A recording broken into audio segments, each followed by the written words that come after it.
বাংলাদেশ জামায়াতে ইসলামীর লোগো পরিবর্তন নিয়ে দেশ জুড়ে বেশ আলোচনা সমালোচনার ঝড় বইছে।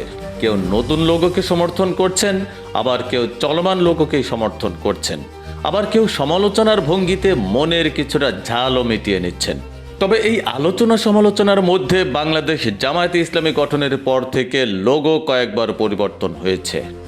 চলুন জানি বিস্তারিত। ১ নম্বর, প্রতিষ্ঠাকালীন সময় ১৯৪১ সালে ভারতীয় উপমহাদেশ থাকাকালীন জামায়াতে ইসলামী প্রতিষ্ঠা করেছিলেন সৈয়দ আবুল আ'লা মওদুদী রহমাতুল্লাহ।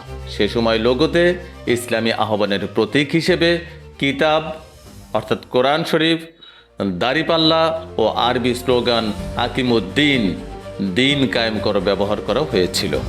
এই প্রতীক পরে পাকিস্তান জামায়াত ও বাংলাদেশ জামায়াতে ইসলামী দুই পক্ষই ব্যবহার করে।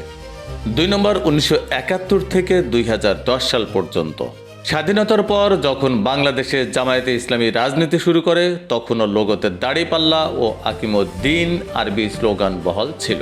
লাল সবুজ ব্যাকগ্রাউন্ডে বাংলাদেশ জামায়াতে ইসলামী লেখা থাকতো। এটা ছিল দলের দীর্ঘদিনের পরিচিতি লোগো। ৩ নম্বর, ২০১৬ সালের লোগো পরিবর্তন। ২০১৩ সালে হাইকোর্ট জামায়াতের নিবন্ধন বাতিল করে দেয়। এরপর রাজনৈতিক চাপ ও নতুনভাবে ভাবমূর্তি উপস্থাপনের জন্য ২০১৬ সালে জামায়াত নতুন লোগো প্রকাশ করে। নতুন লোগোতে দাড়িপাল্লা ও আরবি স্লোগান বাদ দেওয়া হয়।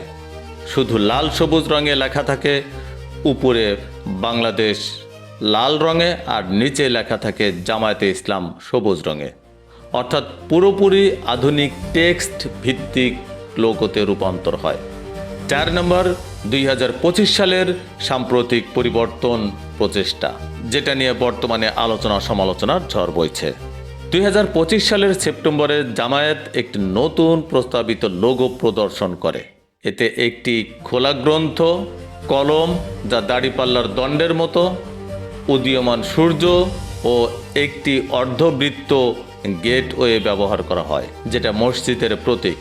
নিচে বাংলায়, ইংরেজিতে ও আরবিতে দলের নাম লেখা ছিল। তবে ব্যাপক বিতর্কের কারণে লোগোটি দলীয় পেজ থেকে সরিয়ে ফেলা হয় এবং বলা হয় এটি এখনও চূড়ান্ত হয়নি। দর্শক, এই ছিল লোগো পরিবর্তনের বিস্তারিত। ভালো থাকবেন, সুস্থ থাকবেন। বিদায় নিচ্ছি, মতিন তালুকদার।